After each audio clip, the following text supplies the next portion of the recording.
ทักทายสบายดีเด้อพี่น้องหมดสุขุทุกคนพี่น้องชาวเพจชาวเฟซบุ๊กทั้งหลายพี่น้องหมดสุขุทุกคนพี่น้องช่วงนี้เข้าสู่ฤดูกาลเฮ็ดนาแล้วพี่น้องเป็นจั่งใดเด้พี่น้องลงเฮ็ดนาเมื่อแล้วบ่พี่น้องตกกร้าแล้วบ่พี่น้องเฮ็ดนาหวานเนาะเด้อพี่น้องทางบ้านใส่คำ Channel พี่น้อง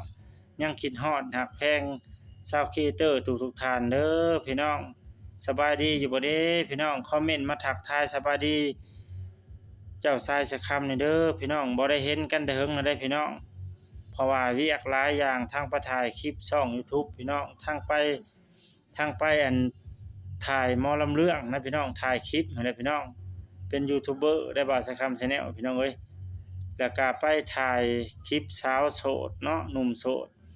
ฝากถึงสาวโสดคนใดที่ว่าอยากเปิดใจนะพี่น้อง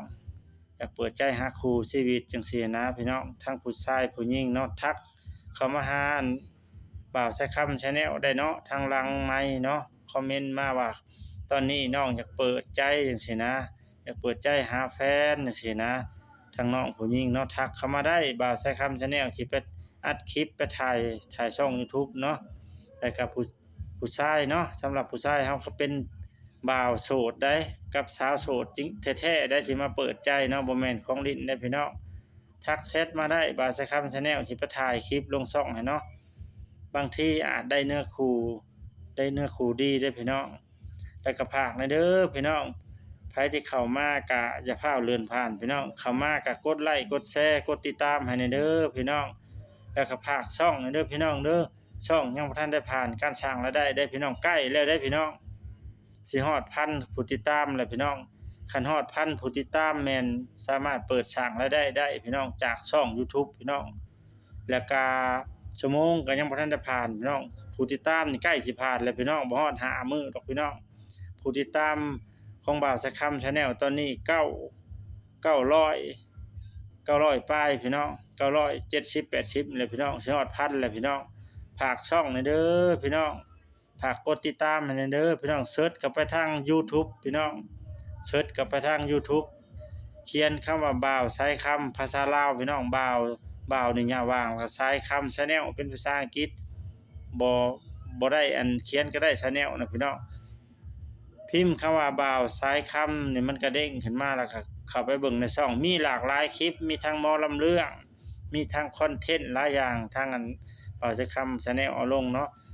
ฝากกดติดตามให้หน่อยเด้อพี่น้องขอบใจทุกๆคนเนาะที่มาเป็นแรงใจมาเป็นกำลังใจให้เจ้าชายสายคำเนาะหรือว่าบ่าวสายคำ Channel เนาะสื่อทางเพจนี่แม่นเจ้าชายสายคำเนาะแล้วก็สื่อทางช่อง YouTube กับบ่าวสายคำ Channel เนาะฝากเป็นกำลังใจให้หน่อยเด้อพี่น้องฝากกดติดตามให้หน่อยเด้อพี่น้องเด้อฝากอุดหนุนซัปพอร์ตสบู่แบรนด์เจ้าชายสายคำหน่อยเด้อพี่น้องก็คือแบบนี้แหละพี่น้องเป็นสบู่ของอันแบรนด์ของเจ้าชายสายคำเนาะสร้างแบรนด์มาได้2เดือนแล้วพี่น้องล็อตที่1น่ะหมดแล้วพี่น้องใครที่เป็นสิวเป็นฝ้าหน้าบ่ซอกบ่ใสก็เอาสบู่เจ้าชายสายคำไปล้างพี่น้องไปล้างหน้าแล้วเช้าแลงพี่น้องบ่ต้องห่วงว่าหน้าสิดำสิเสียไปเลยนะพี่น้องกลับคืนมาได้ผิวหน้าอ่อนเนียนนุ่มหน้าใสขาวขึ้นใน7วัน